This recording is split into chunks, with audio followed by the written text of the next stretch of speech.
Bienvenue dans cette nouvelle vidéo dans laquelle je vais vous montrer comment automatiser la création de rapports Google Search Console avec Automa, et ce, sans API, d'une façon très simple.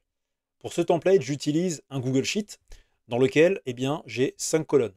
Donc la première colonne, j'ai les domaines, les sites pour lesquels je veux créer un rapport Google Search Console. Donc je saisis soit le domaine si j'ai le domaine associé, ou alors l'URL complète du site selon la propriété que j'ai renseigné dans la Search Console. Ensuite, je vais récupérer les clics, les impressions, le CTR, la position. Alors bien évidemment, on peut récupérer beaucoup plus de données dans la Search Console parce que le principe que vous allez voir permet comme ça d'extraire n'importe quelle donnée, le principe s'appliquant à toutes les formes de données. Mais là, pour la démo, je me concentre sur les données essentielles. Et je précise avec Automa que je veux récupérer toutes ces données pour le mois précédent. Donc ça, je l'ai paramétré directement dans Automa, en fait dans les Global Data. Donc ce sont des variables en fait accessibles durant tout le template Automa qui permettent d'utiliser des valeurs dynamiques. Et donc il y a d'autres façons de faire, hein. C'est pas la seule et unique. Moi j'utilise celle-ci, voilà, je définis la date de début start, donc c'est le 1er juin 2024, et la date de fin 30 juin 2024. Donc démonstration.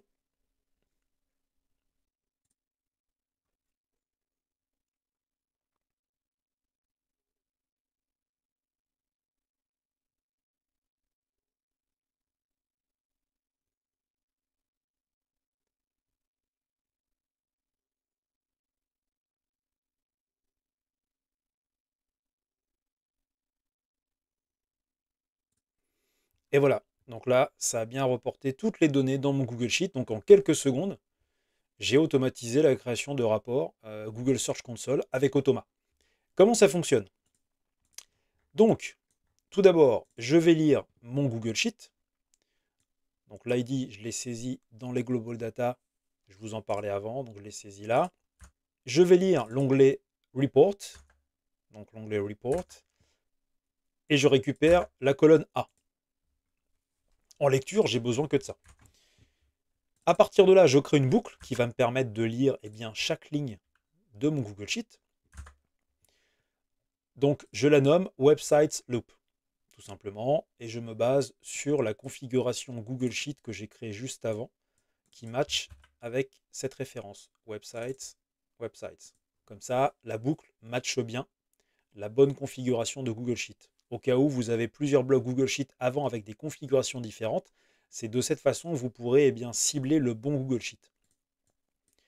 Alors, tout d'abord, je vérifie si on est dans le cadre d'un domaine ou d'une URL complète, parce que la façon d'appeler la bonne URL sur la Google Search Console n'est pas la même. Donc je vérifie, domaine, c'est pas compliqué. Est-ce que la valeur que j'ai saisie ici, est-ce qu'elle contient HTTP ou pas? Donc pour récupérer de façon dynamique la valeur de cette colonne, j'utilise la syntaxe moustache d'Automa, c'est-à-dire un système de double accolade au sein duquel je saisis d'abord la source de la donnée. Donc ça peut être une variable, global data, ça peut être un tableau, ça peut être différentes choses. Là, en l'occurrence, on est dans une boucle.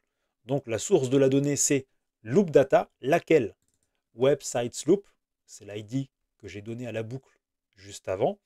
Et comme on est dans un Google Sheet, après je mentionne l'intitulé de la colonne que je veux récupérer, donc qui s'appelle websites. Donc ce qui veut dire qu'on est dans la première exécution de la boucle, dans la première itération, donc on est là.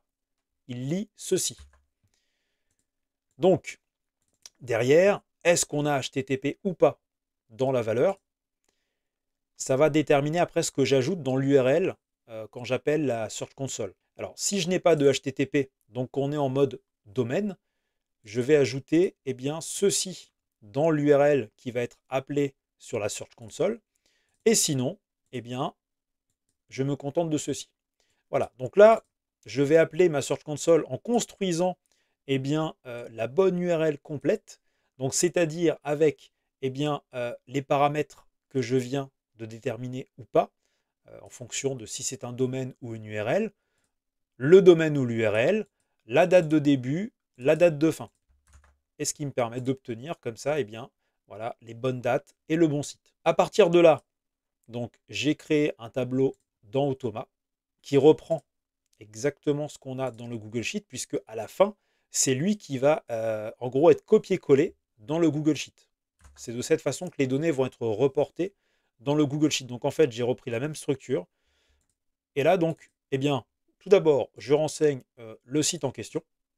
Donc je reprends en fait cette donnée-là. Et ensuite, eh bien, c'est parti, je récupère les différentes valeurs. Je les récupère grâce à un bloc attribute value, puisqu'en fait, les valeurs se trouvent en fait quand vous analysez le code HTML, soit avec le sélecteur d'éléments d'Automa, soit avec l'inspecteur de Google Chrome, eh bien, vous pouvez déterminer ceci. Là, vous voyez, 133, c'est un attribut dont le title a la valeur recherchée. Donc c'est de cette façon, donc je ne vais pas rentrer plus dans les détails, mais c'est de cette façon qu'on peut cibler très facilement en fait le bon élément duquel on veut extraire l'information. Donc en gros, là pour les clics, ça correspond à une valeur précise, simple à trouver. J'affecte cette valeur eh bien, au tableau, donc je vais commencer à alimenter les autres colonnes du tableau, la colonne clic. Même principe avec les impressions, même principe avec le CTR, même principe avec la position. Et là, j'arrive à la fin de ma boucle, et donc je repars au début de ma boucle, ce qui veut dire que eh bien, je passe à la ligne suivante, et ainsi de suite. Et une fois que j'ai traité toutes les lignes, là, je mets à jour mon Google Sheet avec les valeurs obtenues dans le tableau, parce que si on regarde les logs, ce que l'on voit dans le Google Sheet, comme je vous le disais, c'est exactement le tableau Automa. Donc en fait, Automa, il a fait quoi? Il a fait copier, coller. Ni plus ni moins. Donc là, on va toujours dans l'onglet Report et on va mettre à jour les colonnes A à E. Donc tout ça, c'est parti. On fait un copier-coller à partir du tableau. Et voilà. Donc vous voyez, on peut comme ça gagner un sacré temps précieux pour automatiser la création de rapports Google Search Console. Et encore une fois, vous pouvez aller chercher d'autres informations dans d'autres pages si vous voulez compléter votre rapport. On peut imaginer tout et n'importe quoi. Le principe est le même. Ce sont les mêmes blocs, la même logique. Donc vous voyez, pour extraire différentes informations, une information de plus, vous rajoutez un bloc de plus. En quelque sorte, c'est ça. Donc d'une façon très simple, très rapide avec Automa, vous pouvez automatiser la création des rapports Google Search Console de vos propres sites ou de ceux de vos clients. Retrouvez ce template dans ma formation Automa, ce qui vous permettra de l'analyser et de le tester par vous-même. Vous n'avez pas tout compris, c'est normal, je vous rassure, ce n'était pas une vidéo de formation, mais de démonstration. Parce que le but de ma formation, c'est justement de vous apprendre de façon progressive à maîtriser Automa pour que vous puissiez être à l'aise sur tous les templates. Vous avez aimé cette vidéo? Alors n'hésitez pas à la liker, la commenter, la partager, c'est ce qui me motive à continuer. Et si vous avez des idées de templates pour de prochaines vidéos, dites-le en commentaire. Et bien sûr, pour ne rater aucune future vidéo, abonnez-vous à ma chaîne.